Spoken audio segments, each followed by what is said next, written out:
card, but as the tag team guy, as the guy who really loves the framework of this company being built on tag team wrestling, I cannot wait for the Young Bucks versus FTR next at the pay-per-view. I cannot wait on November 7th. I'm so in on this. They already got my money. They could have put a bunch of stinker matches on and just had the Young Bucks versus FTR. I would have been there. That said, we're not at the pay-per-view yet, and we haven't seen the Young Bucks in the ring. We really haven't seen them doing anything since getting attacked by FTR after winning the number one contenders 4-way match. And this was a big statement by the Young Bucks tonight. They went head to head with Private Party, who, like we talked about earlier, they have a lot of history with. Private Party kind of made their names for themselves off of beating the Young Bucks very early on in AEW for the first go around at the tag team titles. Mm-hmm. So the matchup and styles we know works. What were your thoughts on the match itself, SPD? Is this obviously I want to talk to you after your take on the Elite of Elite on the post-match antics, but let's focus on just the Young Bucks versus Private Party. What were your thoughts on that? I have a lot to say about that. I got to crack another one for that reason. But I love the Young Bucks and Private Party. I think Private Party are going to be stars. They still have a lot of growing to do, so their styles meshing together. They always put on a fun, entertaining match. Yeah. Right off the bat, like we said, planting the seed for Full Gear. Sammy coming out giving the twist of fate on Hardy. I love that. Yeah, and the same thing when Nyla Rose used Sheeta's finisher. So You're seeing a lot of these heels essentially stealing the finisher. Is that a sign to come? I don't know. But what I was caught, following BTE and all these antics like that the Young Bucks are doing, they came out of the babyface tunnel.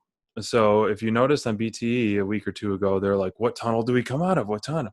And they're pulling all these like anti-AEW stuff and getting fines. Now all of a sudden they're back to the babyface tunnel, shooting the money, doing the posing, where they're kind of anti that. Mm-hmm. So I'm happy for that, because you do need a clear babyface and heel matchup when you're talking about FTR versus them. Mm-hmm. But what was the point of going all this anti-AEW, paying the fines and, all this attitude. But the match itself, and I liked how Jericho was like, I don't know why they put a stipulation on it. No one made him do it. And I agree with him. Like, no one made you do this. And yes, to the other side of the coin, they're saying that it makes them work harder. But I don't think, like we've talked about before, the stipulation isn't necessary. And how, back to the match, I got a lot to say about this match because a lot was going on. Yeah. I think first things first, they should have sold the injury a little bit more. I think he should have. I think from day one they should have sold it where he was almost like on a cast, and then like I know this match was thrown together last minute because of Scorpio Sky's absence, and it's always great to see the Young Bucks. The match itself was entertaining. Most of it, I felt like it ran a little bit long. In my opinion, it just a little bit too long. And I liked how at the end Excalibur was it worth it? Was it worth it? And that was very interesting how he kept saying that. One of the ouch points of the match was the bump that Isaiah took. He was on the top rope, and one of the Jacksons, I don't know who it was, threw him onto the entrance ramp, and he landed flat on his back on that entrance ramp. And you could see, I thought he was legit selling because he was like not even moving, and that is a high bump to take. And Isaiah Cassidy's. I mean, I've always thought Marquine was kind of the more polished and the brighter star of the two, but Isaiah Cassidy, his selling is pretty incredible. Like when he takes a super kick, there's very few people who can take it like him. He's definitely getting better. You were kind of jumping all over. I want to get your elite or delete. I want to get your elite. You made some great points, so we'll get to those. Yeah. I want to get your elite or delete on the actual match. Private Party versus Young Bucks. What were your thoughts? I know that you said that it kind of ran a little long for you. You were kind of disappointed in the way that the Young Bucks were selling, but it looks like you gave it an elite anyway, huh? I did give it an elite anyway because it was very entertaining, and I love those two styles. Kind of similar in a way. Yeah. They work very well together, and it's nonstop action. I do like the all four competitors going crazy in a sense for a while. So overall, elite for me. Yeah. See, for me, I think it's an elite as well. I think that that Private Party and the Young Bucks, that pairing is a really natural pairing. Right. Those two, the styles mesh very, very well. And I think that that's a recipe for success anytime they need. It's not a surprise that they threw this match on because Scorpio Sky and Sean Spears were taken off the card last minute. It's a recipe for success. It's no different than putting MJF and Chris Jericho in a segment together. It just right. you have natural pairings that really work well together. Private Party reminds kind of a young Bucks in some way. It just right. I agree. Constant tandem offense, very creative, always willing to take risks. Really unique, innovative stuff out of Private Party, and I think that's why they have a lot of fans that are intrigued by where they can go. Obviously, their gimmick is fun. I think that they've, in some ways, have been ripped off by Street Profits and stuff like that. I think that they've really made a good. They have a good thing going for themselves, and as they mature, they're only going to get better. One thing that I'm going to disagree with you on is I thought that the selling by Matt Jackson on the ankle injury was really well done throughout the match. I thought that it played a role throughout the match. He was hobbled. It was obvious that he was struggling through it. When he tried to create offense off the top rope, I remember going outside and he landed on his ankle as he and Nick jumped over top rope and did the tandem attack. Landed on his ankle, on his foot. It hurt him. And it actually came up later on in the match when Nick went to go tag his brother. And Matt was literally on the apron clutching his ankle in pain because he couldn't get out of that headspace.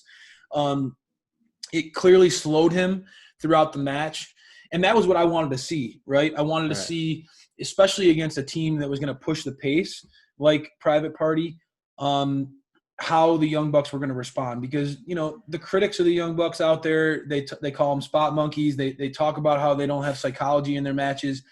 I felt like Matt Jackson in particular did an awesome job tonight in maintaining that injury, maintaining that build up for the pay-per-view, really planting that doubt on, as we talked about. I said it last week, did FTR, did they manipulate the Young Bucks into falling into their trap? Really, both guys are banged up, and it was obvious to me that Matt is not at 100%.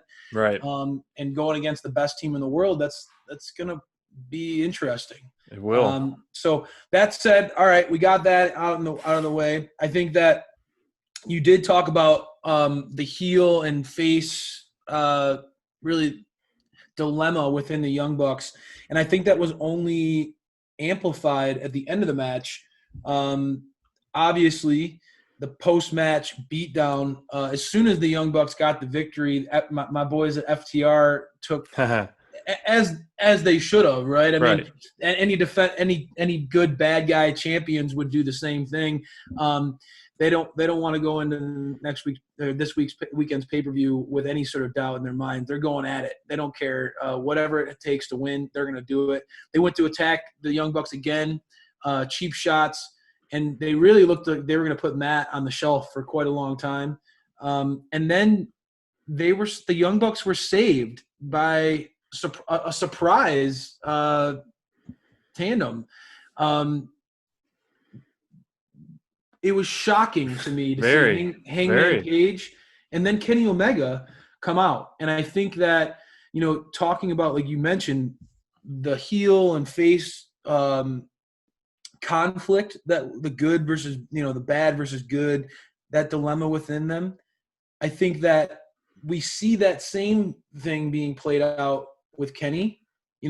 As he's starting to embrace the cleaner persona a little bit. We've seen those similar things played out with Hangman Page in the past, with, self-doubt, with kind of pushing himself away from his friends. So I think that we're seeing similar character arcs, and I've even talked about it with Cody last week. I talked about how desperate is he getting to keep the TNT title. He's already starting to display attributes where he's not necessarily a goody good. That's for sure. So all these members of the elite, right? We know them as guys we want to root for, but I think it's certainly showing that there's levels of their character, and they are more complex. So I thought that was interesting. Right. That said, they certainly ended that segment with the Young Bucks looking like good, right? They had their friends there. They were all, almost teasing like an elite reunion, right? That's exactly what I was thinking. I put that down in my notes, elite reunion ? And Right. Or back together. And obviously I'm all for it, but it's a lot of, scratching your head, like what if, because, like I touched before, Young Bucks kind of confused of where they're going to go. And then you have a save, which I kind of felt it was coming, which I didn't know who it was going to be. And I was very surprised at who showed up first, Hangman. And so I honestly thought there would be more of a turn on Hangman again on Kenny to kind of, plant more seeds at their match. But it was a interesting, you can read it many different ways. And I was happy it happened. And it really opens up the doors for many things to come. Yeah, and I think that there's a lot of ambiguity and uncertainty as to what's going to happen at the pay-per-view, right? I think that the next time the Young Bucks and the FTR are face-to-face, certainly, there's the concern about the health of the Young Bucks. Right. But then the stipulation about if they lose, they'll never be able to challenge for the tag titles. That adds even more to it. And I think that what they've been doing with AEW has been doing with their characters is, at least for me, SPD, is they showed sort of a frustration that their friendships were falling apart. And they took that out on everybody but their friends, really. They took it out on Tony Schiavone and all sorts of staff members, right? They showed frustration. But now you're starting to see a real, like, as fans, real motivation to get behind them, right? They have been constantly like attacked from behind from FTR, right? They've they're injured and going into the biggest match of their lives, a dream match that they fought to make happen, right? And they've put everything on the line for this one opportunity. So as fans, all three of those big factors really go into, like, and that, not to mention how easy it is to hate FTR, right?